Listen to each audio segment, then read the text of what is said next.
What's going on, everybody? This is Raw Dog Sports. I am Mike. That is Evo. Ask me about my wiener.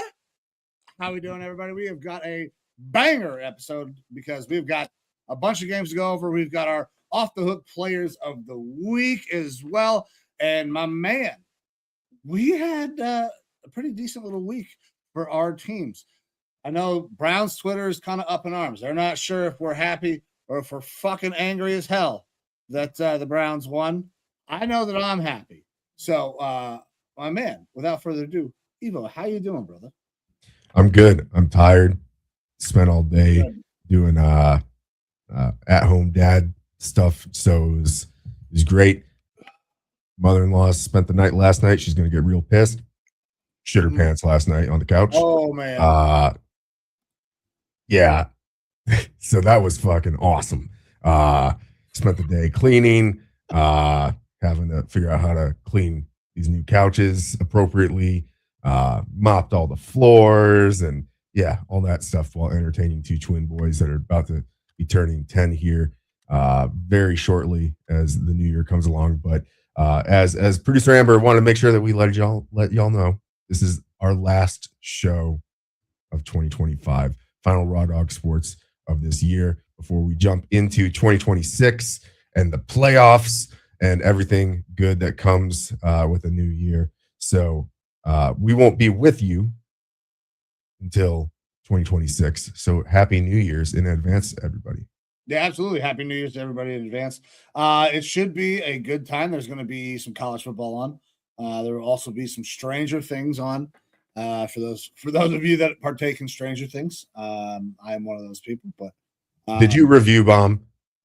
Did you review bomb an episode? No. I absolutely. No, you're pretty anti certain things. No, I'm not. No. I am not anti anything. Listen. I don't think that anything that they did was unknown. I mean, kid's been gay the entire time.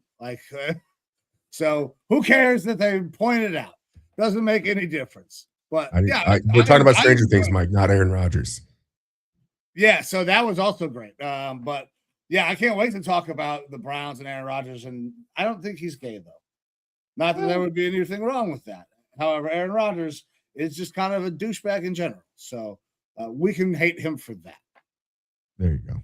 Especially his post-game press conference. He was pretty terse. Didn't have a lot to say. Very short with his answers. Yeah. Like I think it's okay to hate Aaron Rodgers. It's not out of the realm of what's right or wrong. Actually, speaking of mother-in-law again, I said, I hated someone or something like that. She's like, no, you can't hate. Hate's a strong word. And I was like, you don't hate anyone? She's like, no. I was like, Hitler? And she was like, maybe Hitler. Maybe got her with the Hitler. Yeah, I feel like you can kind of get anybody on the hook if you don't throw Hitler. Like, oh, I don't hate Hitler. You're immediately going to be like, let's judge this person. So look, when this show gets big, that's going to get clipped. 100%. And then we're fucked. Yeah, the out of context of that is going to be awful. Yeah, the truth though is that you could probably go back through all of our episodes and find good clips like that to completely cancel us. And that's because we come at you with the raw authenticity. It's Raw Dog Sports. We don't leave anything off the table for the most part. We definitely do not. I mean, I asked you guys to ask me about my wiener at the start of the show. So we keep it pretty fucking raw here. But my man, we have a lot of football to go over. The week was kind of okay. I believe I went down in percentage, but I had a positive week. When your percentages are doing pretty well in a season, a mediocre week can kind of derail you. I had the push early. You had a pretty banger week, I believe. You're getting close, flirting to that 60% mark right around there now. Yeah. We'll pull it up. I went up a couple percentage points, couple decimals there. I think maybe I didn't even update that correctly. I'm not so sure, but yeah, went up a little bit. You went down a couple decimal points there. Let's see here. Yeah, the push hurts, and then going about 500 on the week there didn't help. Both of us didn't pick our teams to win games, and us were, I guess, happily incorrect with those. It's, I would be upset, I guess, if I was running a perfect week, and that's what derailed me. Right. Be about the only thing. But whenever our teams can get a win, in general, because we're sports fans and fans of our teams, we like to see when they win, even if it does hurt our draft position a little bit. And that's no off of the town for talk about that today. They're no longer in the playoff hunt. But it was overall a pretty fun week of football. I mean, we had some good games that happened on Christmas. We had some interesting stuff on Saturday, and then a really good slate throughout the rest of the week. I'm ready to get into these games and our players and player teams, so on and so forth, that we think really hit it off this week. Oh yeah, so let's get it going, man. I will give you guys my off the hook player of the week, and then we can kind of start getting into the recaps. So here we go. Off the hook. Off the hook. Off the hook, baby. My off the hook player of the week was somebody who had to have a big game in a big time moment. Derrick Henry was absolutely phenomenal for his team. The Ravens obviously needed some help from my Browns that next day on Sunday, but they took care of business that night. Derrick Henry, not on the field the week prior, people asking questions. They made sure Derrick Henry was 100% involved in this game plan. The entire game plan ran through Derrick Henry, and he went ballistic. Over 200 yards, 4 rushing touchdowns, and sets the Ravens up for an opportunity to play the Steelers this week and possibly win the division and fucking go to the playoffs. So Derrick Henry off the fucking hook, man. Yeah, this was quintessential Harbaugh, oopsie whoopsie, I fucked up bad last week and everyone called me on it type of game. Now, the game script obviously kind of catered to that because you were playing Tyler Huntley, who didn't have himself a terrible game, a good completion percentage, threw a touchdown, barely got over 100 yards, but that's because it was run game focused. You went to your best player on the field, especially in that moment, and they tried to make up for last week's indiscretions. And Derrick Henry had a hell of a banger of a game. Kudos to him. He looked like vintage Derrick Henry. No fumbles. So it was a good one there. It was a good one. It was a great game, especially because the Packers lose. You were excited about that. And on top of that, Malik Willis looked like he made that offense a lot more fun and dynamic than Jordan Love has made it look at any point in his tenure there. So we're going to have a lot of conversations about what can and should happen with that quarterback position going forward in Green Bay. Yeah. We'll save that one for when we actually break down the game. But with that, I'll get to my off the hook player of the week. And it's not just a player. It's an entire unit. The defensive unit for the Minnesota Vikings, we already kind of recapped this before, but they had one hell of a day versus one of the better offenses in the league against Detroit. They were able to hold Jared Goff to 197 passing yards, 1 passing touchdown to Isaac Tesla, who does nothing but just one acrobatic catch a game, it seems like, and for a touchdown, which is his MO. but 2 interceptions of Jared Goff. They were able to make Jahmyr Gibbs fumble. Jared Goff fumbled another 3 times. So a bunch of turnovers there from Goff. And when you're able to hold this Detroit run game to 68 total rush yards, Jahmyr Gibbs, one of the premier running backs in the league, only getting 41 rushing yards.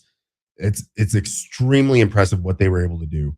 And you had a Vikings team that is out of the playoffs going up against a Lions team that was fighting for their playoff lives. And it looked like they just were completely dejected, unable to get anything going on offense whatsoever.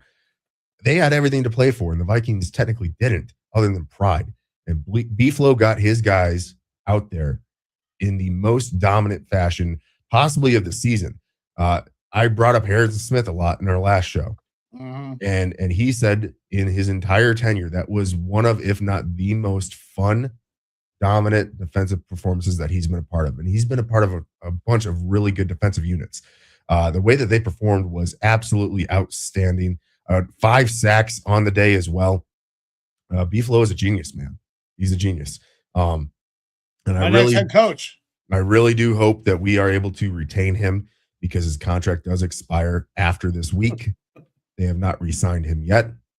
I think it's criminal if the NFL and the teams that have head coaching vacancies don't look at him, and I will be sad to see him go, but it's very deserved that he gets another shot as a head coach.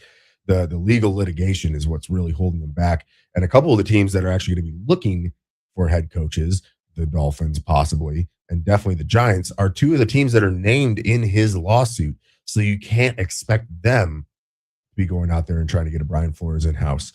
And then, of course, another team theoretically could come in with a Godfather offer as a defensive coordinator and offer him a lot of money to come in and be the Why DC. would he do that? Why would he leave that position?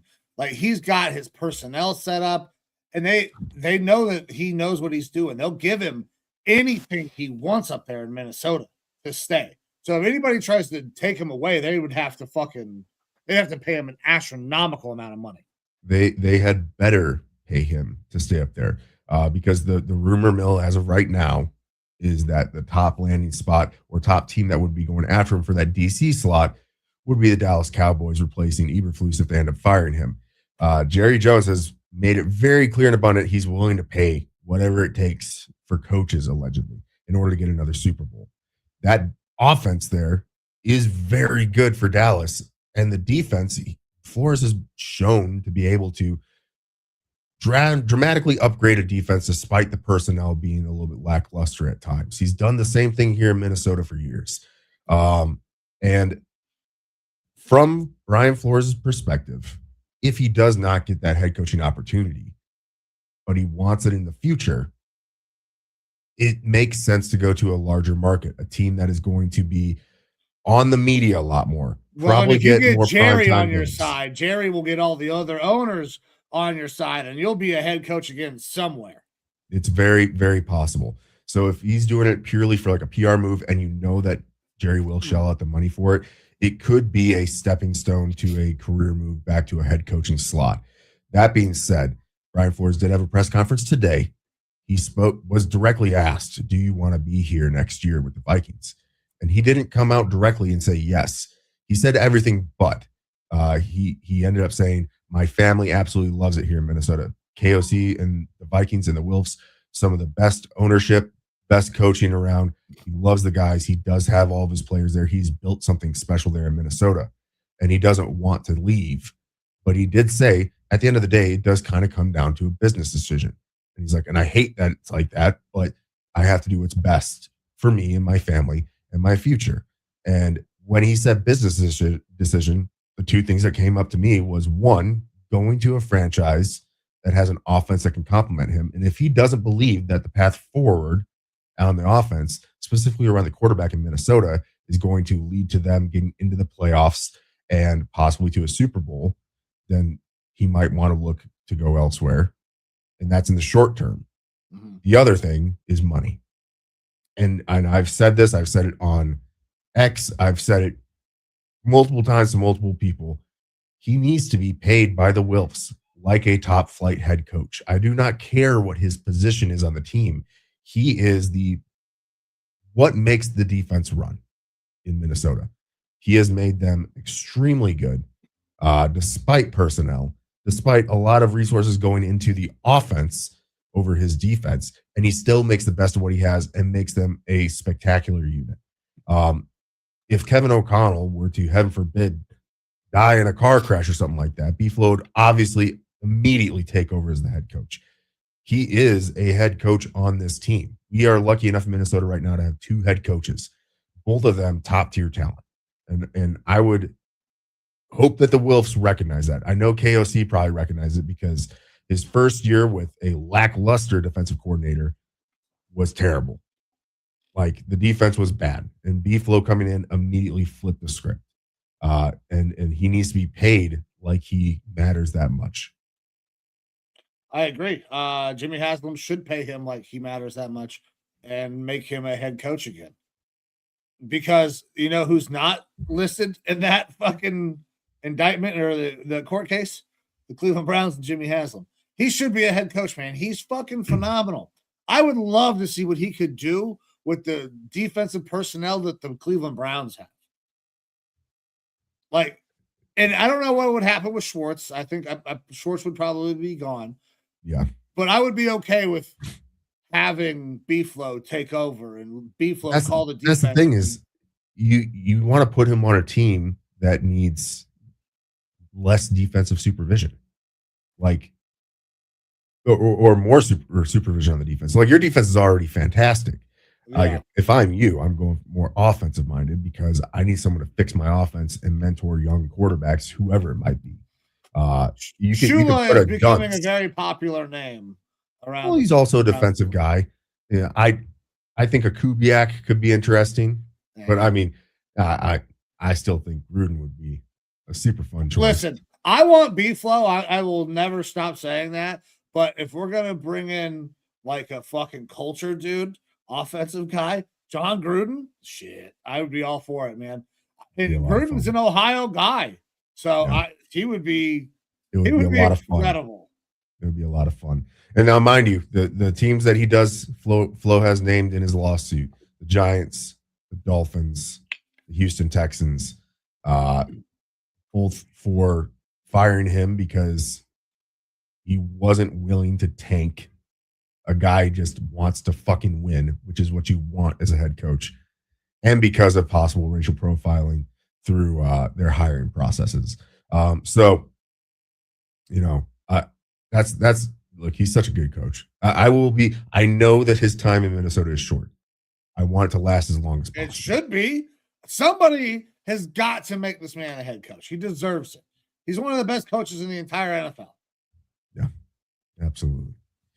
All right, man. Well, with that, those are our off the hook players of the week. Are you ready to break down the rest of the week of 17 in the NFL? Hell yeah, brother. Let's do it. I'm ready to get into this recap because we got 15 games to get through? Something like that. 3 shy of a full slate. 14 games. 13. We'll start with our Saturday games. Oh yeah. Houston Texans, LA Chargers. Texans end up getting the win 20-16 in this one. And it sounds like Justin Herbert not going to be playing in their next game due to injury. We're going to be seeing a little bit of former San Fran quarterback out there for this team. But what were your thoughts on this game from the Texans in this win? I mean, big splash plays for the Texans. Honestly, they're not necessarily a team that's going to be methodical and marching down the field because their offensive line is terrible. But CJ Stroud, I mean, threw some beautiful deep balls that ended up in some long touchdowns that was able to get them out in front, and then they were able to play really good defense. We talked about that offensive line, and how they were able to move the pocket and different things versus Dallas, and they were probably not going to be able to do that against Houston. Yeah, and that's exactly the way it showed up, man. I mean, Herbert was sacked 5 times. He gets re-injured. I think that this Houston team could beat anybody in the playoffs because their defense is that good, because they have the ability to make big splash plays. But if you have to have that offense be methodical and go do it drive after drive after drive, they will struggle to make a deep, deep run. But really, that's how that's how Houston was able to get ahead and stay ahead. CJ made mistakes in this game as well, but I mean, throwing a couple at the first Higgins, 75 yards, fucking, and then to his teammate in college and in the pros now, Noel, 2 big long touchdowns really kind of set this game up for the Houston Texans. Yeah, both Texans and Chargers locked into playoff slots at this point, so it makes sense that Herbert's going to get a rest day this coming weekend. But look, the Houston Texans, I think, are the class of the NFL as far as their defense right now. Obviously, your Browns are up there. I think my Vikings are up there, not just being a homer with it. But both of our teams are out of the playoffs. So when you look at this AFC picture, are there any offenses that really stack up against this Houston defense where, like you said, you put this Texans team in the playoffs? What team is going to be able to go up against Houston and have any easy semblance of a time? There's not one lights out offense. If that defense steps up and locks down the other team's offense, you just have to get something clicking with your Texans offense, and you've got a chance to win the game. So they got a chance to make it pretty fucking deep. Yeah, they do. They absolutely do. But I don't think that they will. Like, it's who on that offensive. I guess Denver is the one that worries me because Denver's defense is very good. They're not prone to giving up big, splashy plays. They are a defense that if you're going to get it, typically you're going to earn that shit. And that's a lot harder for Houston to do because their offensive line is trash. Like, they started out great. The scripted plays were fucking great in this game. But after that, the offensive line had a really tough time continuing to hold up. I mean, and listen, this Packers team, not the Packers team, Jesus Christ, I'm looking at the next game already. The Chargers team, they're very good. Khalil Mack is a fucking problem. Right? He was all over. He was terrorizing people. So, and it'll be interesting to watch these teams in the playoffs. It'll be fun to see who they match up against. Because we got playoff seeding determining still this next week. For sure. Well, look, if you're looking to head towards next game, we can go ahead and jump into that one. Baltimore Ravens beat Green Bay Packers at home 41-24. An actual good day from Derrick Henry. We've already highlighted that. But we can talk a little bit about the Packers. They're locked into their playoff slot. And Jordan Love wasn't able to clear concussion protocol in time, so they ended up putting Malik Willis back out there.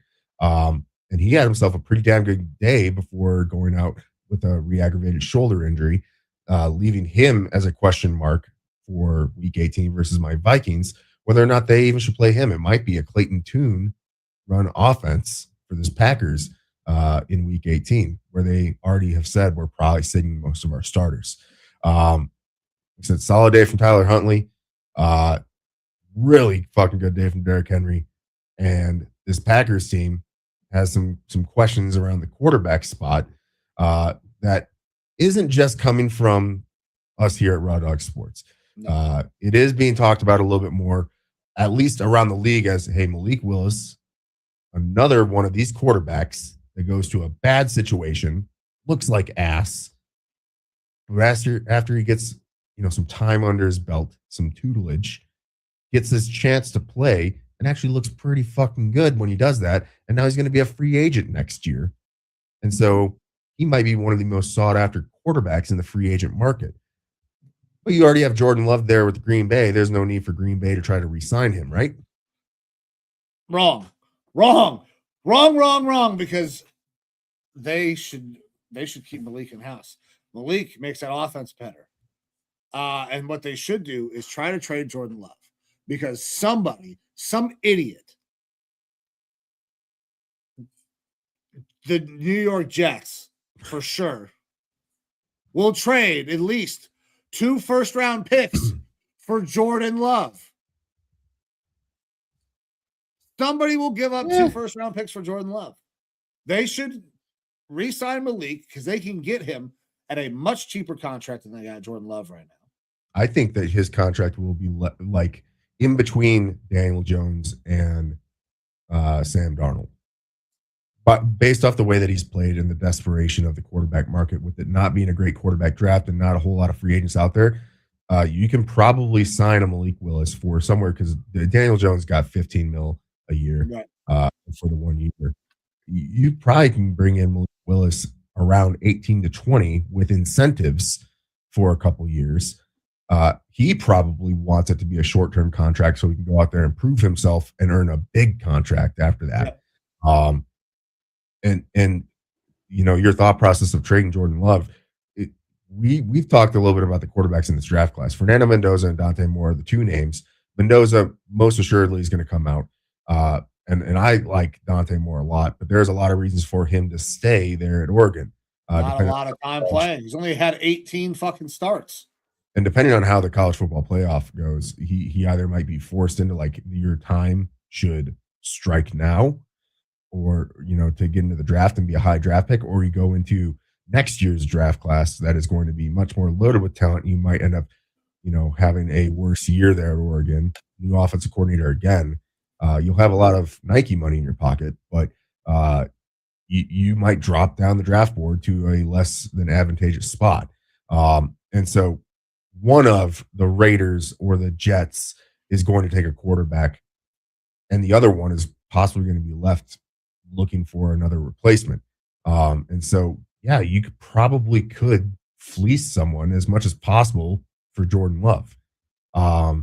Trade him away. You'd have to go into the draft knowing your plan. Keep Malik Willis either under that contract and ride with both Jordan Love and Malik Willis, which Jordan Love has shown that he's not been able to stay in the field completely. And you have a high upside guy in Malik. Or you could try to move Jordan Love. The question is how much cap. That's the thing, is you would have to do it to whoever the loser of the sweepstakes for a quarterback is. And it's how much money would the Packers end up having to eat. Because they just spent a lot of money on a defensive player who's going to be lucky to be back in time to start next season. All right, let me see if I can pull up what would happen here if Jordan Love dead cap of $65.7 million. That's less than fucking Russell Wilson. I mean, it's a lot. It's a tough pill to swallow, but it's also why you leverage that into 2 first-round picks. 100%. To get back some of those first-round picks that you lost in the trade for Micah Parsons. Correct. And they typically like to build through the draft up there in Green Bay. So getting in more draft. I don't know why we're trying to help the Packers out, but I mean, moving off of Jordan Love and keeping Malik Willis doesn't sound like the worst idea in the world. Now, people are going to lose their fucking minds in Green Bay, especially the Jordan Love diehards. They are. But it's not cemented. It's not cemented up there because you do have diehards on every team. We had diehards in Minnesota for Kirk Cousins, but the overall long-term cap savings that you'll get from having a Malik Willis there as your starting quarterback with just as good, if not sometimes better play from a Malik Willis, along with recouping some draft capital. Now, this is the thing, is that both the Raiders, who own the first overall pick right now, and I don't think it will be them that would trade, but you have, let's say, the Jets, who are a very quarterback-needy, desperate team. Mm-hmm. They're going to have a top 5 pick as well. I don't think that they trade that pick this year. So the Packers wouldn't be getting a top 5 pick. If they did, Malik Willis would probably go for that and some change rather than 2 first-round picks. But the Jets, who have extra capital already in future drafts, and in this year's draft, while it's better through the middle, but it's not an A+ draft by any means. It's kind of a C tier draft overall right now by analysts. 2027 is supposed to be very heavy with a lot of really good players. This is going to be our last COVID draft. So you're going to start to see a lot better quality players come out in next year's draft. I would be pushing my draft picks that I would get in return for Jordan Love into next season's draft and ride with Malik this year. Listen, I think getting off of Jordan Love and sticking with Malik Willis is something that the Packers should explore. I don't think that they will because the optics would be terrible. But I think it's something that in the long-term future, I think they're going to regret not doing. honestly, I mean, Malik has looked so good in the few games that he's played this year. And I mean, over the last couple of years, he's actually, but this year his passing looks much more refined. And that was his big knock. He was always a great athlete. Yeah. That's he obviously came from a smaller college, good running quarterback with a big arm. Just the accuracy was a problem, and he wasn't playing up against as good a talent. But now he's had those years to kind of learn, get better. Look, if he ends up hitting the free agency market, like he will probably get paid pretty decently for the relatively low amount of production that he's had. He's someone that I think my Vikings should be in on if he ends up hitting that open market as a competition. Because as much as I love JJ McCarthy, I am not unaware that we need to have some sort of competition in house to be able to, fight for that starting spot. So, look, it'll be interesting to see what goes on with them. Packers lose this one, Ravens win. They keep their playoffs hopes alive and make for a very interesting matchup here in Week 18 upcoming. So that'll be part of our Saturday show where we go over these games, but it'll be pretty fun and interesting. It will be. And we were talking the Jets right now in line for the number 3 overall pick. Vegas is taking a quarterback, no doubt, at number 1. Jets could be right there to take another guy because you don't imagine that New York, the Giants, or Tennessee will be looking to take a quarterback. You do have Arizona lurking there at 5, though, right now, who could be considering a move up to draft a quarterback as well and move off of Kyler Murray. They do. A lot of things could happen with quarterback. Yeah, I was going to say if only one quarterback of Dante Moore or Fernando Mendoza goes in this draft and the other one waits until next year's draft, that does shake things up quite a bit. And it might actually work in the Packers' favor if they wanted to move Jordan Love. But I agree with you. I don't think that they're going to move him. I think that they're too invested in the guy. And they do like to kind of build in-house with their quarterbacks. So we'll see. Listen, Malik is kind of being built in house, but all right, well, man, you ready to move on to the Sunday games because we had a bunch of them and some of them were bangers. Yeah, absolutely. Let's get into it. All right, man. So for me, since we're going off of ESPN and my team is the Browns, that's the first one up. So that's where we're going to roll into. Cleveland Browns get a big time morale boosting win for that locker room and piss off basically all the Browns fans that we interact with on a normal basis on Twitter. I was fucking pumped because, listen, this moves us in a position where we're not going to get one of these top 2 quarterbacks. That means we're going to roll with Shedeur, which means we can kind of go with the draft plan that I was hoping for the entire time, which was Cardell Tate and the best tackle available. That is very much a fucking possibility right now because we're no longer in the conversation for one of those top 2 quarterbacks. Because what we absolutely cannot do if we're the Cleveland Browns is spend additional assets besides one draft pick to get a quarterback. So if we have to trade additional picks to move up to get a quarterback, when you just drafted 2 quarterbacks, and you have another quarterback on your roster that you traded 3 first-round picks for, it would very clearly say that the guy who's in charge of the picks in the quarterback position doesn't know what the fuck he's doing. So there's no way we can trade up to go and get another quarterback because holy fuck, what are we doing here? So this win moves us into a position where we kind of have to roll with Shedeur unless they're literally going to say, I'm a fucking complete moron. Please fire me. This will also be a fun clip if this happens. Or if you guys trade for Jordan Love. Well, or Kyler, Jesus Christ. Kyler Murray or neither one of them. Oh, there's a wild slate of quarterbacks you guys could be in on if you really felt like moving off Shedeur. Shedeur Sanders is the guy that we should fucking be in on.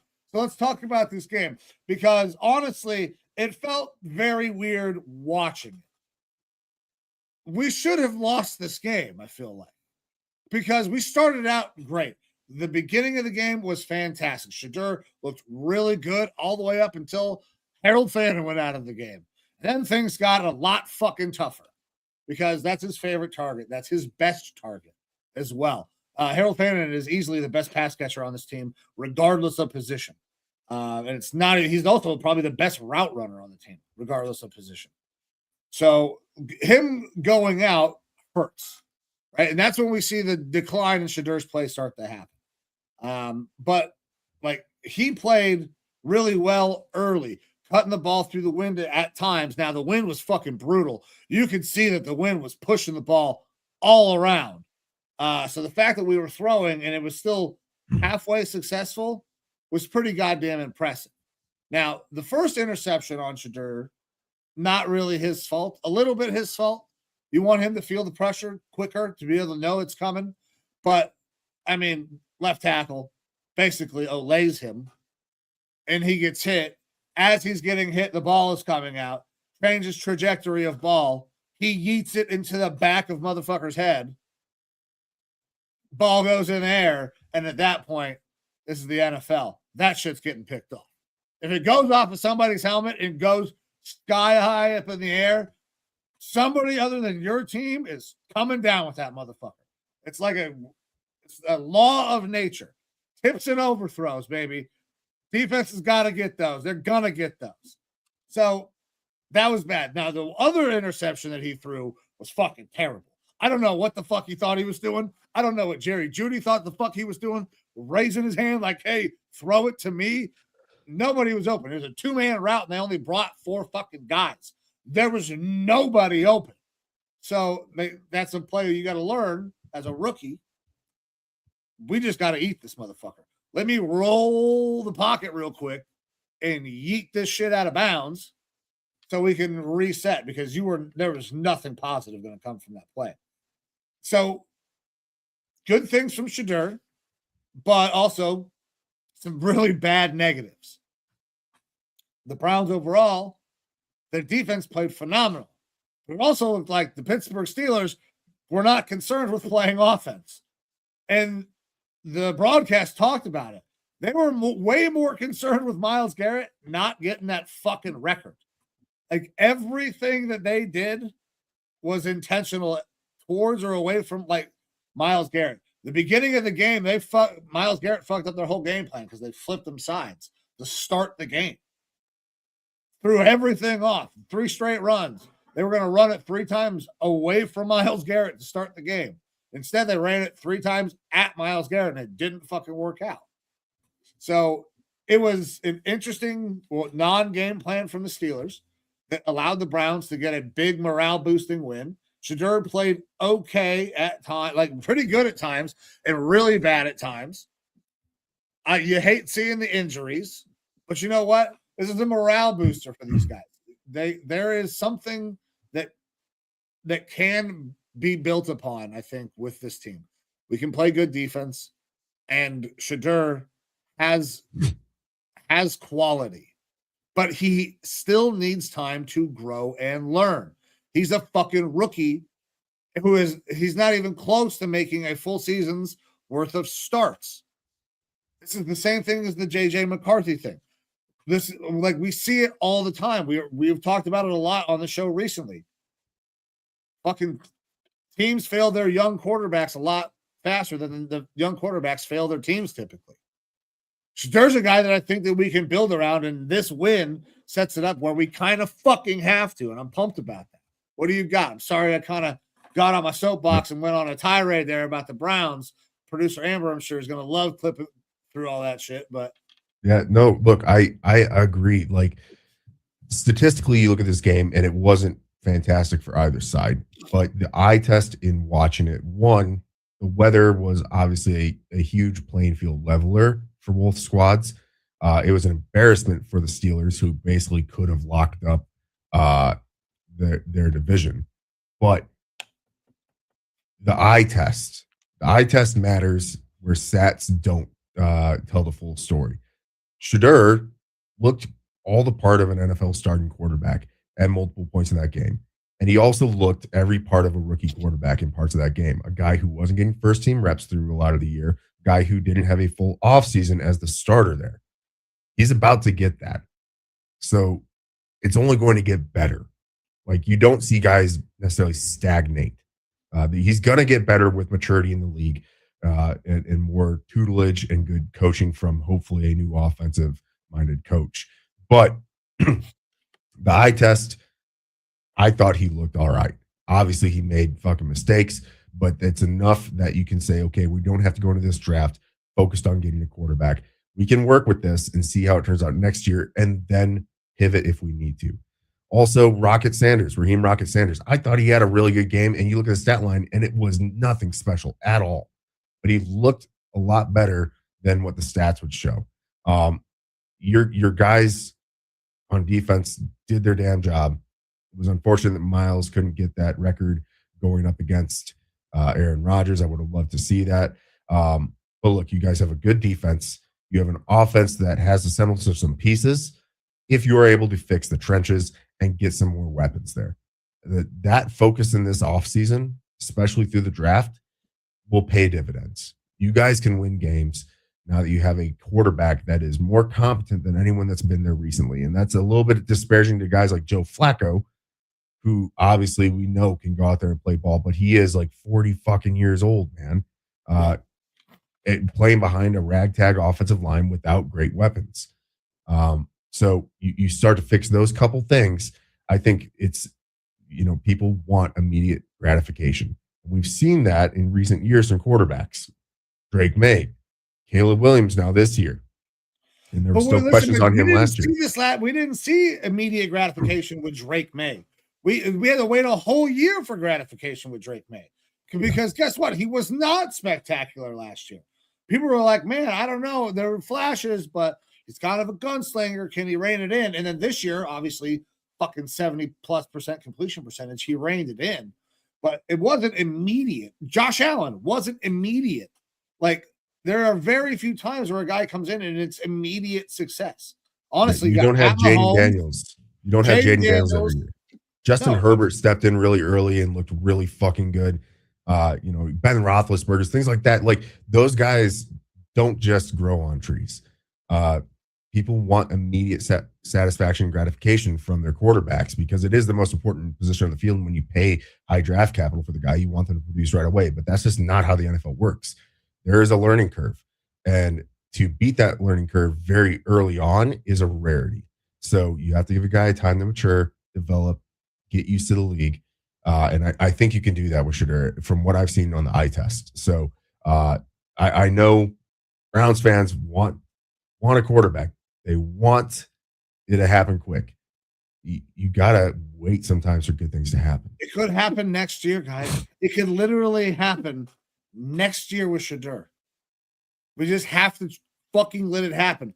It's the same concept as like the coach. Oh, we're not sure. Well, if you just fire a coach every fucking year, you'll build no consistency, no culture. Why would you do the same thing with a quarterback? Oh, we've seen him play fucking 6 games. Are you guys, come on, grow the fuck up. It's not going to happen immediately. Jesus, let's figure it the fuck out, people. Yeah. All right, we'll move on to our next game. We have the Arizona Cardinals and Cincinnati Bengals. Bengals get the win 37-14. This game was extremely lopsided. It only looks as close as it does because of a fourth quarter garbage time touchdown by the Cardinals. Huge day for Joe Burrow, for Chase Brown, and the receivers there on that Bengals team. The defense actually showed up and played all right. A big offensive showing from the Bengals early on, and they kind of just completely shit on the Cardinals. It was a runaway game for the most part. Yeah, watching this thing back, man, there's a couple things I took away from. I love Justin Jefferson, but Jamar Chase might be the most dynamic wide receiver in the entire NFL. I don't know who the best wide receiver is, but ball in hand, fucking Jamar Chase might be the best, dude. That his little fucking tiptoe run spin thing down the sideline was insane. Now, granted, playing against a pretty bad Arizona Cardinals secondary, but it was insane. Cardinals had a tough day, but I also noticed that, listen, the Cardinals do not need any more pass catchers on that offensive side of the ball. I've seen some mock drafts start to pop up. a lot. I mean, obviously, we're going to see those pop up a lot more recently. And I've seen some with Cardinals looking at pass catcher, wide receiver, high in the first round. And I don't see any reason for that. You highlighted him, a little while ago, but Michael Wilson is a fucking dog. Trey McBride just set the record for most receptions in a season by a tight end in this fucking game. And then you still have Marvin Harrison, who, with a quality quarterback, a professional fucking quarterback, you have seen a lot more things that make you think, okay, this guy can actually be really good. And here's the thing. Michael Wilson's so fucking good. He's on an ascension to becoming a wide receiver one, that if Marvin Harrison only ends up being a high-end number 2, you're kind of okay with that. Because you still have 2 badass wide receivers and a fucking dog at tight end.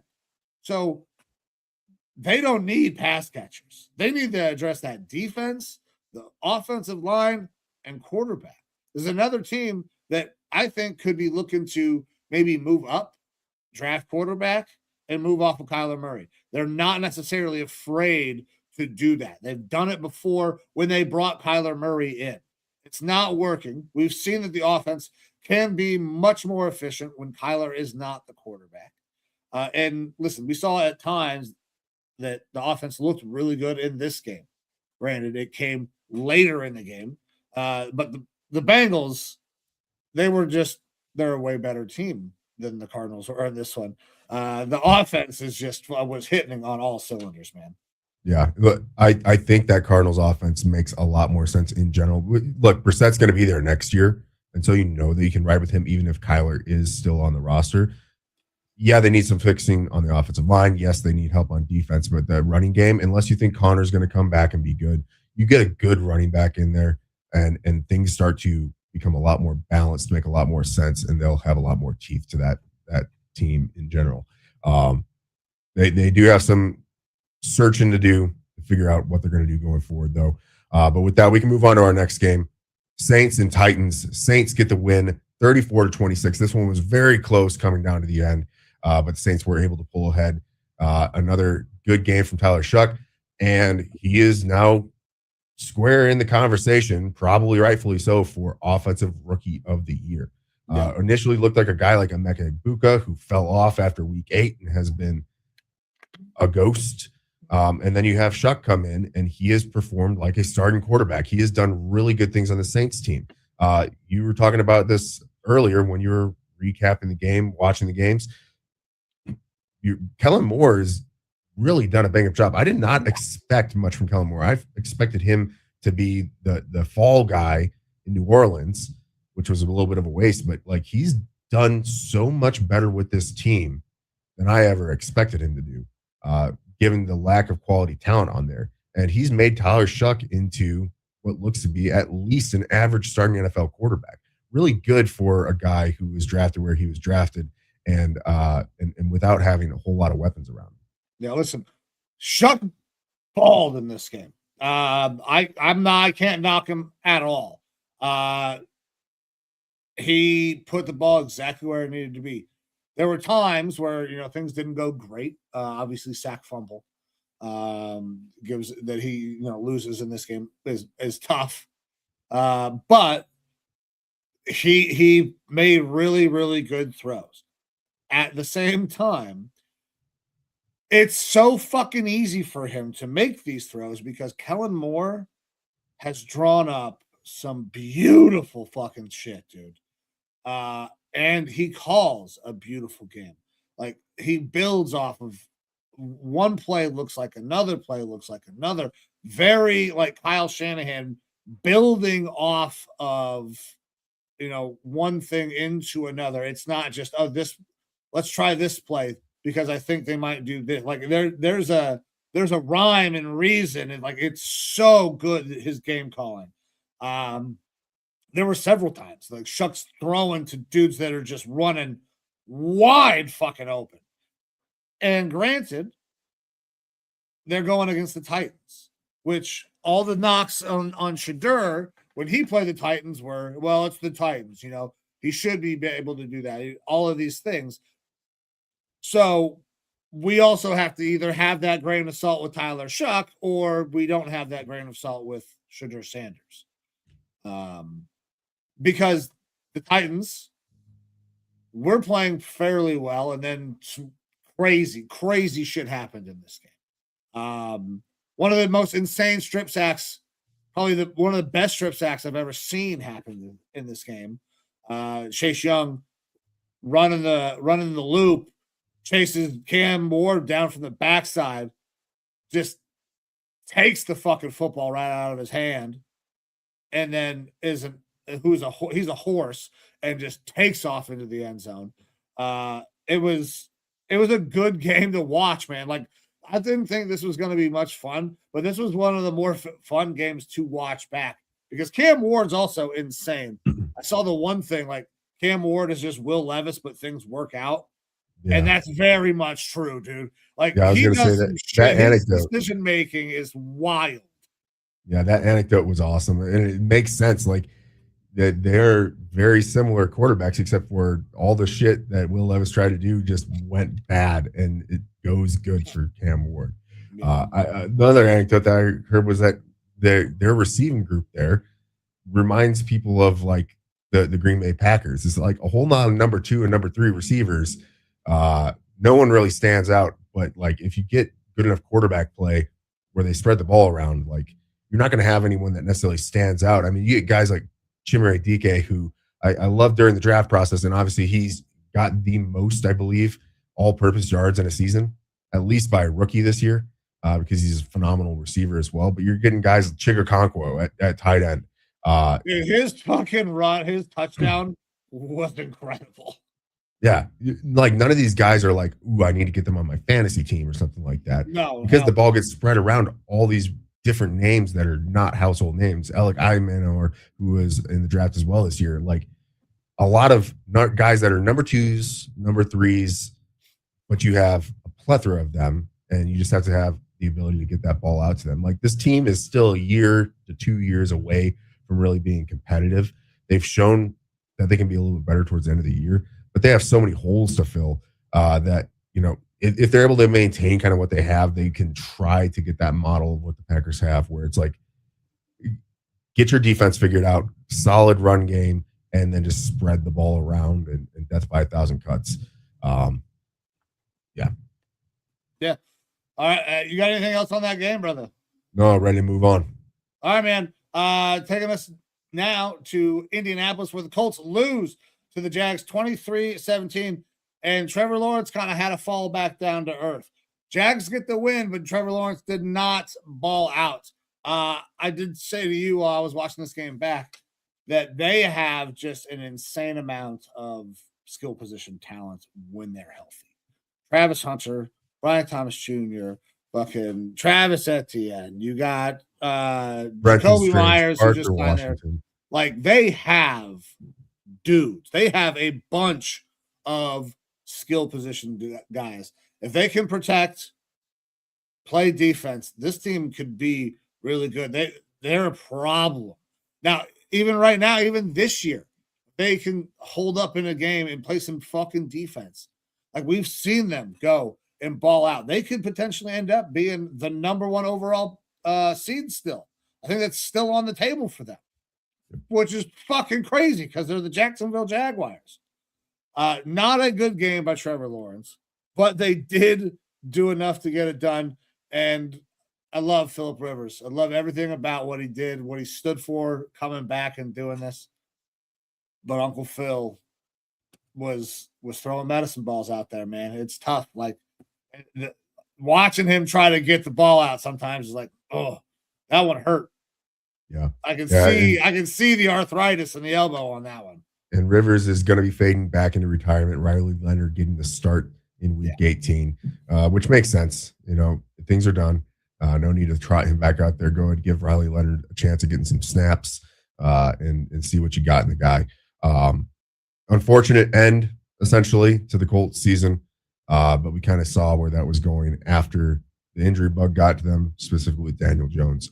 And yeah, this Jacksonville team, they didn't need to do a ton in order to get this win. A lot closer of a game than I expected. Wasn't Trevor Lawrence of the past several weeks, but it wasn't a terrible game by any means. Right. Well, it wasn't terrible, but it was enough to get them the win. No. But good win there for the Jags, and yes, still up possibly for that number 1 seed in AFC.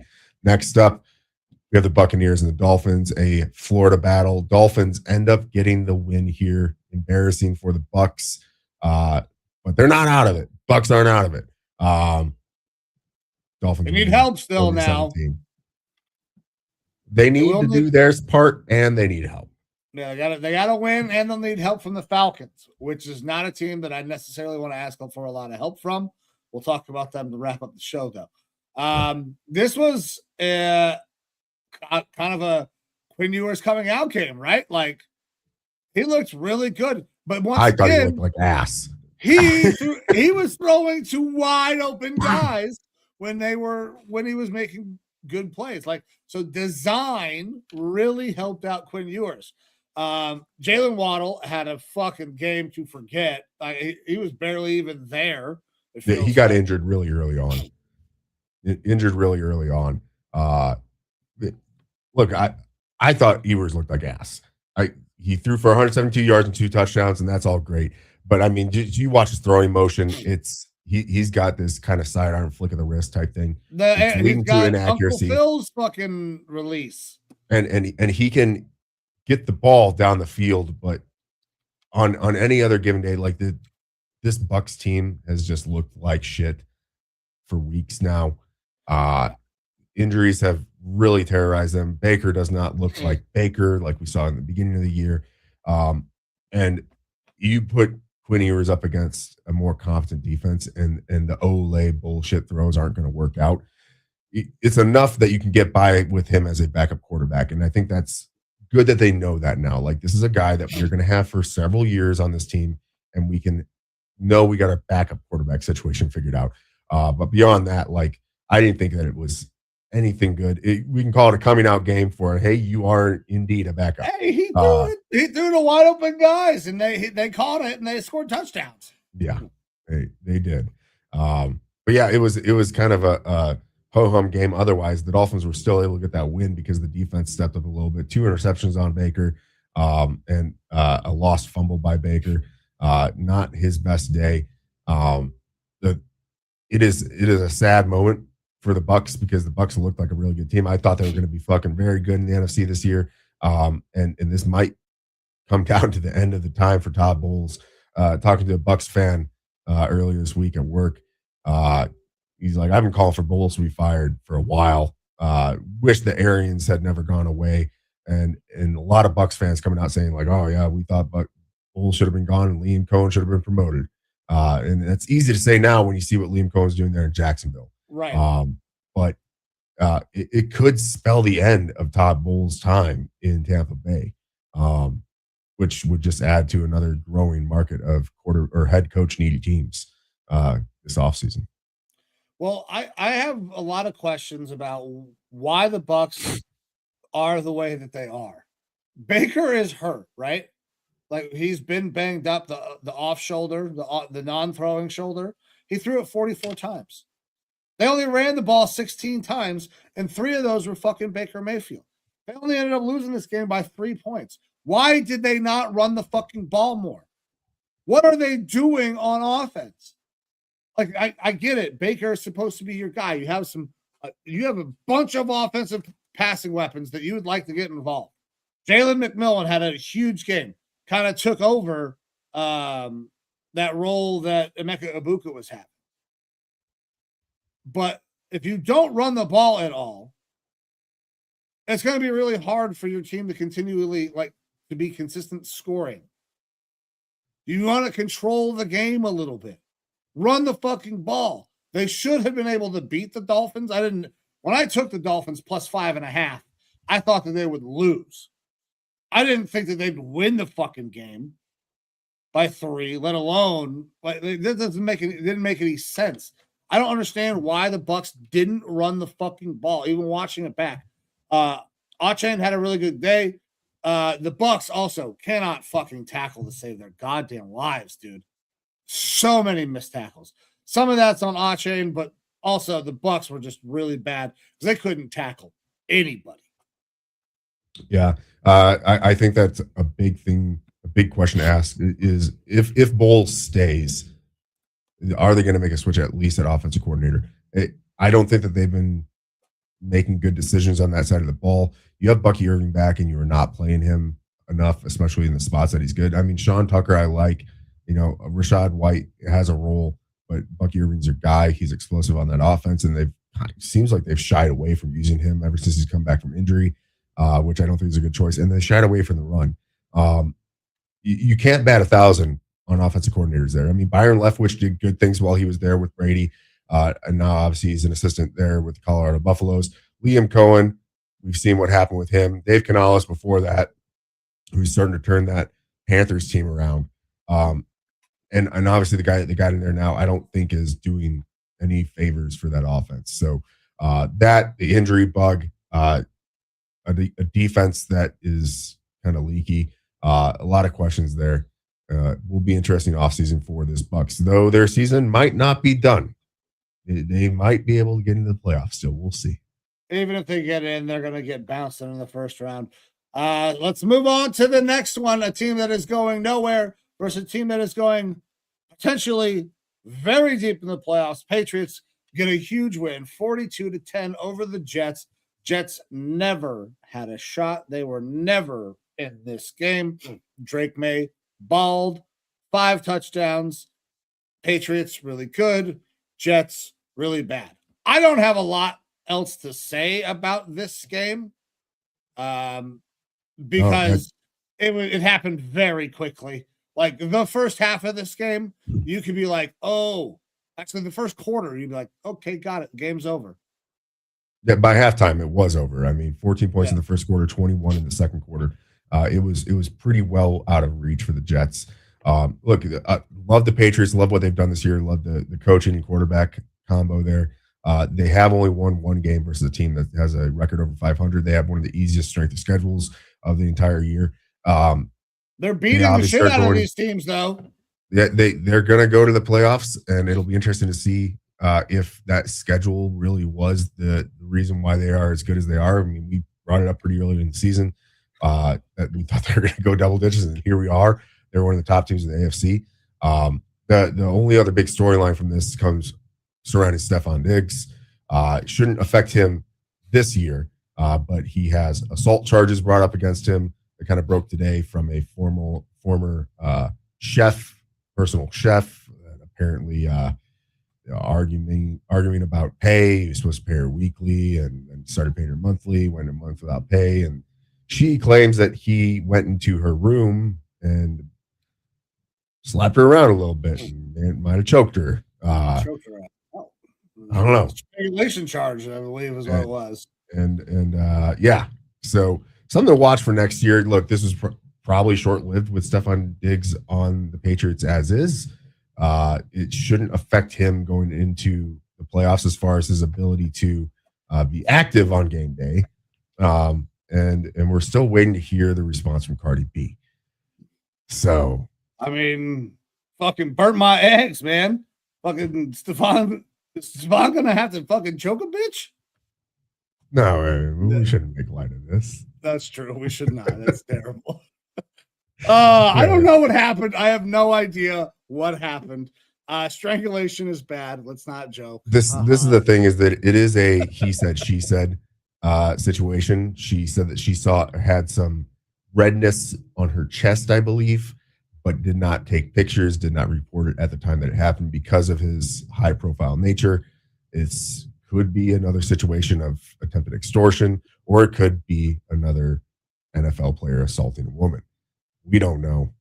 We'll leave that for the courts to figure out. Yeah. Next up, Seattle Seahawks at the Carolina Panthers. And damn if the NFC South doesn't rear its head again. They are ass. Panthers dropped this one 27-10 versus the Seahawks. And that leads basically into a interesting matchup for Week 18 between the Bucs and the Panthers. Seahawks, another great day from Charbonnet. Good thing Kenneth Walker is a free agent next year, because get him the fuck out of there. That's all I get. Free Kenneth Walker. Because that Charbonnet dude had a deserves to really be good day, though. He did. Absolutely. And Kenneth Walker should leave. Go be probably for, I don't know, the fucking Cardinals. They need a running back. They need a running back really bad. He would fit in great with that team. He's a good runner, good receiver. And if you play him for more than fucking 2 plays, you'll see that. And Charbonnet, by all means, it looks like you've earned yourself a lot of playing time, and you can be the lead back up there in Seattle going forward. Yeah, for sure. One thing that I got out of this game that I remembered is like, oh yeah, Rico Dowdle, really good player, really dynamic. Man, it kind of burst onto the scene. This could have happened down in Dallas, but Dallas decided they wanted to fuck around and not play him the appropriate amount of snaps while he was down there. But listen, Seahawks were way better than the Cardinals. Bryce Young struggled in this game. He's incredibly limited, man. Even if like he becomes at his max, this really smart cerebral player, he's still going to be wildly limited. Like I don't know that it's ever going to change. You look at the stat line, 14 to 24 for 54 yards, an interception, 2 sacks. Like this is the Bo Nix of Bo Nixest awards that's ever happened. Like we could rename the fucking award. I don't know, Brosmer for my Vikings. Oh yeah, that's right. 3 net passing yards. I think it was pretty fucking Bo Nixy. Yeah, that was pretty bad. So you said it right though. Bryce Young is probably achieved his ceiling. The ceiling isn't going to go that high regardless. Now, we weren't sure about that floor, but the floor has definitely come up a whole lot to the caliber of a starting NFL quarterback, but not one that you're going to feel comfortable with going forward long-term as like a guy who can go win you a championship, more than likely. It's just the Panthers are pigeonholed right now where you're probably riding with him for next year, the year after. Like you can't necessarily move off of him until it comes time to pay the guy. And then you have some decisions to make. Yeah, you don't pick up the 5th year and then you let him move on. I mean, they're probably in a spot where they have to pick up the 5th year. What's he on right now? Is this his 3rd year? Gotta be his 3rd year. Yeah, it's got to be his 3rd. Yeah. So, which means that decision is coming up this year. Unless the Panthers completely suck ass next year, which as of right now, they're in the NFC South. They suck ass with an 8-8 record, I believe. Because the NFC South, home of mega ass football teams, you're not going to be in a position to go out there and draft another guy unless you want to get hyper aggressive in next year's draft. So you ride with them into year 4, and you probably pick up the 5th year option because that gives you the flexibility to try to figure shit out. And maybe he pushes that ceiling more, but I don't see it happening. Look, props to the Panthers for being as good as they are this year. They're still NFC South mega ass, but yeah, they are mega ass. Seahawks, very good. They will have a chance to go very deep in the playoffs. And I'm playing for the number 1 seed, I believe, against the 49ers on Saturday, correct? Is that right? Yes, on Saturday. Yeah, so boom. Which we are not going over any of the Saturday games. We are only recapping. We are already running a little long, but I mean, Evo, you got anything else on Seahawks Panthers? No, we only got a couple more to get through, and we'll definitely fire through these. This next one doesn't need a whole lot of diatribe. This was the first overall pick bowl, essentially. Giants versus Raiders. Giants get the win 34-10 versus a Raiders team that definitely wanted that number 1 overall pick. Congrats to Wan'Dale Robinson, shortest player ever to go over 1,000 receiving yards. Good for him. Good 1K season. And he's going to be a free agent next year. Going to earn himself a pretty decent contract as kind of that number 2, number 3 slot type of guy. And Raiders, I don't know how you feel about the Max Crosby situation. I get it from his perspective. I also get it from the Raiders' perspective. You need to sit him and try to let him be healthy, be there for next year, or get healthy so you can try to move him. But, Max Crosby, I do think it's pretty fucking hilarious that he's saying, no, I want to play. I don't give a fuck about the first overall pick. And they're like, actually, you need surgery on your knees, so we're going to sit you for the rest of the year. And he says, oh, really? Here's videos of me fucking jumping on a trampoline and playing basketball. I'm perfectly fine. I could have played this game. He was out there dunking, right? Yeah. Like you kind of brought up on our last show, fractured relationship. A lot of things can change in an off season. Obviously, a lot of things can change with money. One of the best defensive players out there as far as a defensive end. Well, listen, he just got paid. I don't think that there's anything that they're probably tied at the hip. Yeah. I mean, you can still move him. You can still move him if he's like, I'm not fucking playing here anymore. But I get it from a business perspective. I get it from the player perspective of wanting to play as well. It's a tough spot. It's a weird relationship, but Raiders also mega ass. Yeah, listen, and this was a foregone conclusion. I was so fucking dead set that this was happening, and I feel even better about it now. The Giants are not a great team. They're not a 24-point better than any other team in the NFL team. The Raiders had no intention on winning that fucking game. And I think everybody knew that as well. They're going to get the number 1 overall pick. Will it be Fernando Mendoza? Will it be Dante Moore? No idea. You can guarantee it will be a quarterback, though. And they're going to hold pat. They are not riding with Geno into the future, I don't think. Geno potentially going to be back on that team as the bridge for the new rookie.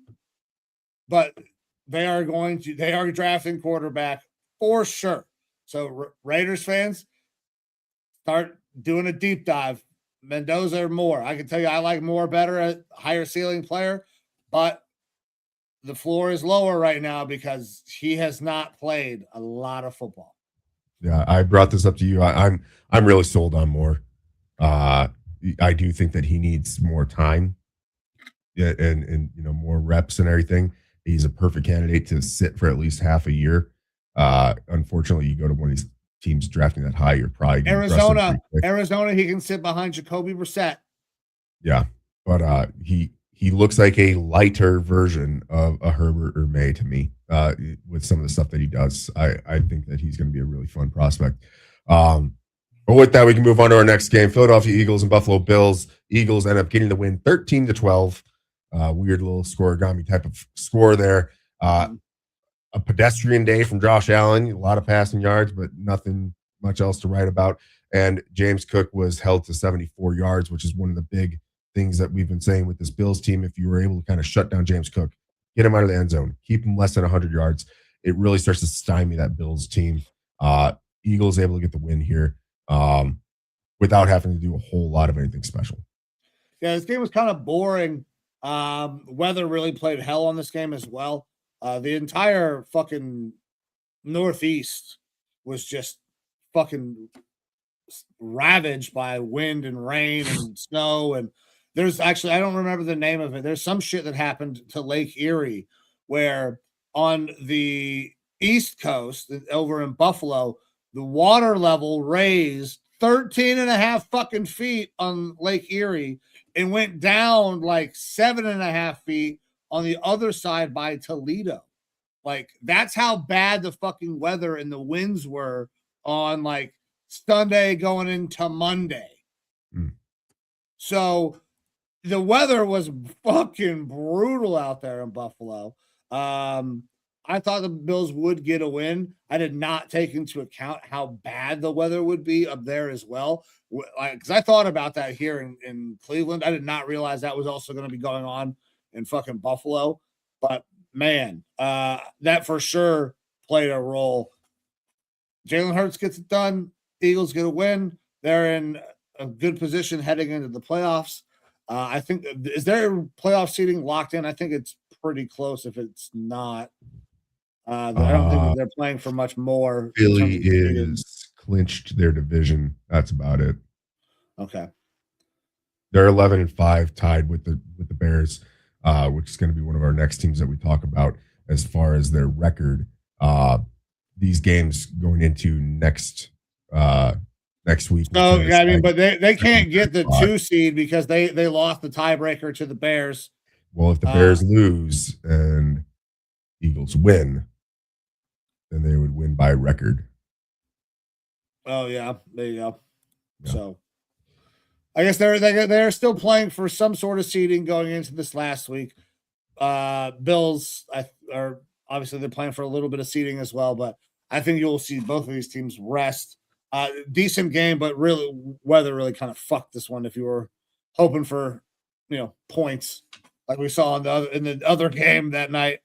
Yeah, for sure. And that takes us to our Sunday night game, which was Producer Amber's got it in there for me. It's called a Seiche. That's the thing where the fucking Seiche is how you spell it. So if you guys are interested, you get the little Google machine.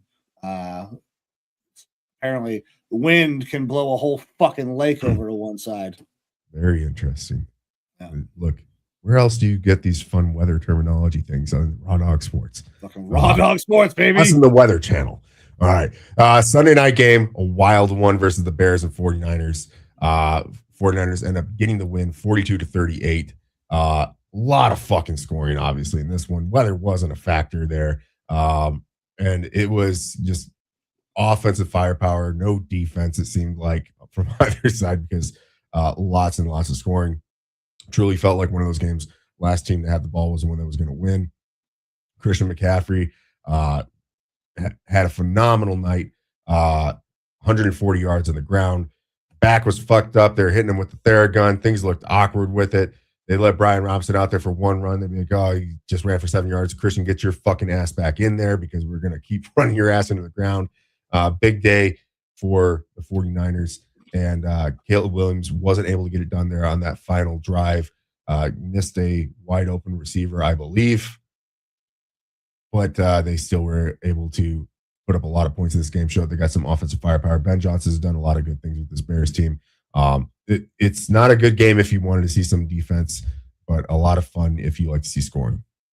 Yeah, there was a shitload of scoring.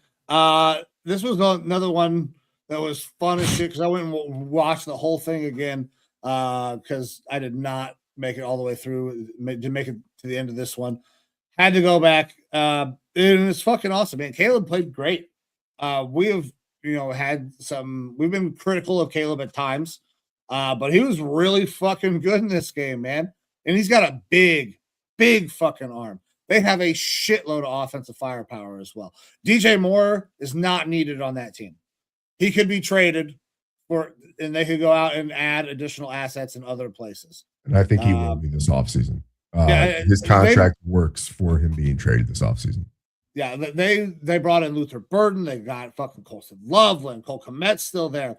Like Adunze, when he gets healthy, like they have a ton of guys. And Burden had a banger game. But on the other side, man, Ricky Pearsall finally kind of gets going again. I had him on my fantasy team. He was banged up all fucking year, man. And then now, hey, good game here. Jake Conge's making the most of another game going out there without Kittle against his old team, technically. Used to be a Bear. Look, Brock Purdy had himself a hell of a night, too. 303 yards, 3 touchdowns. Excuse me, showing that he can do it without all the top-level talent out there. Real fun game. Fun game. Yeah, fun game. 49ers, not boring this week. Not boring this week. Not boring this week. I'm sure that pissed off plenty of 49ers fans when they were watching that one. All right. And then we have our Monday night game to wrap up week 17, Rams and Falcons. Falcons got to a big lead early on, 21-0 at halftime in this game. Rams started to scrape and claw back. Big story around this was Matt Stafford might have tanked his MVP conversation talks unless he has a really good week 18 and playoffs going forward. A really, really bad night for Matt Stafford. The reason the Falcons were in this game was because of all the turnovers. 3 interceptions from Stafford in this one. Pick 6, untimely stuff. One that was almost a second pick 6 that ended up getting called back due to an offsides. And a ginormous night from Bijan Robinson. Falcons were able to hold on there at the end. Almost saw potentially the best catch of the year that ended up not being a catch by NFL rule from Puka Nacua at the very end. Oh, dude, that was insane. I thought for sure. I was like, holy, he caught that motherfucker. And then all the replays looked like he had angle. It. Yeah. And that would have put them right within field goal position to send this game to overtime. A valiant effort by the Rams there at the end. but now they're on a little bit of a losing streak. They're losing to some teams that they probably shouldn't be losing to, aka NFC fucking South teams. You lose to the Panthers, you lose to the Falcons. It makes me a little bit worried because I felt real fucking good about this Rams team going into the playoffs. Hopefully they got this shit out of their system, because I do think that the Rams are probably the best team in the NFC going into the playoffs. But a couple bad losses by this team in recent weeks. You've got Carolina, you got the one to Seattle, and now this one to the Falcons. Hopefully it's out of their system, but we'll see. Listen, they need to get right. Stafford needs to get right. He's brought it up. He has had multiple weeks now where he's kind of not played well, and this one probably tanked his MVP consideration. Now, where's MVP go from there? It brings him a lot closer to Drake Maye. Drake Maye, right? That's the conversation. That's kind of been the conversation all year. Bijan Robinson's a fucking dog. Bijan Robinson is the most dynamic player on the field when Bijan Robinson is on the field. I guess unless they're playing the Baltimore Ravens and Lamar Jackson is fucking playing. Listen, they have talent, a ton of offensive talent. Tyler Algier is a really good back as well. Didn't get much play in this one. Didn't need to. Bijan was all over the place. They got to win. It doesn't help them. They're not going anywhere this year, but this is a good win for the Falcons. That defense really showed up, and the rookies really showed up. Watts, 2 big picks, almost 2 pick sixes in this game. So that's big for them that their rookies are starting to take those steps forward, because they need those guys. That defense has got to take a step forward for them if they are going to ever reach their goals, their heights, because they haven't been able to get after the passer. Pierce has done a pretty good job of that this year. Leads all rookies with sacks, I think, at 8.5. So he's been doing a good job. And then Watts on the back end was great on Monday night. So, yeah. And classic Falcons, they don't have anything to play for, and now they are in prime position to affect the rest of their division based on their Week 18 game. Yeah, I would not hold out any hopes if you're a Bucs fan, because the Falcons if they're supposed to win, they won't. It's a divisional matchup versus the Saints in Atlanta. Oh, man, they might lose that. They might lose that game. Who knows what fucking Falcons team is going to show up? Now that they know they don't have anything to play for, maybe they're going to just ball out. We'll see Kirk O'Chains again. I don't know. But we will talk about that on Saturday when we go over all of our Week 18 games, because we do have a bunch of fun storylines here. It's Week 18 a lot of times can be boring because things are kind of set, but we do have several games. 3 games that are vying for who's going to win their division, and a 4th game that kind of matters in assisting who's going to win their division there in the NFC South. It'll be a fun slate to go over there on Saturday. Hell yeah, man. I'm looking forward to Saturday. We'll have those 16 games. We'll get them all picked for you on Saturday, because we got 2 games that Saturday. We'll be looking for that show around 11 o'clock Eastern is what we talked about. So 11 a.m. Eastern time on Saturday. We'll be back wrapping up Week 18. But everybody who tuned in, thank you very much. Time is the most valuable thing that you have. So anytime that you give some of it to us, we are forever grateful. I'm going to give my man Evo one last word, and then we're going to bounce out of here until Saturday, where we'll get you all of those picks, and we'll see if we can finish our season on a high note, hitting those marks that we were shooting for. But without further ado, my man Evo, take it away. Yeah, speaking of time and giving us some of your time, thank you everybody who spent some time with us here in 2025. We really appreciate you making this probably the best year that we've had on this program, and onwards and upwards to 2026. Please like, share, and subscribe to the channel if you have it in your heart. We love everyone that comes in, interacts with us, talks shit, Fat AJ McCarron, whatever, angry Falcons fans. We love it. Like, we're not going to make everyone happy. We can't be fans of all 32 teams, and we sure as fuck won't be. But thank you for watching us and enjoying our content and supporting us along the way. And we can't wait to continue delivering this content to you going into 2026 and beyond. Yeah, well said, my man. Happy New Year's to everybody out there. We will see you guys in the new year. But until then, I'm Mike. That's Evo. This is Raw Dog Sports. We're getting the fuck out of here. See ya.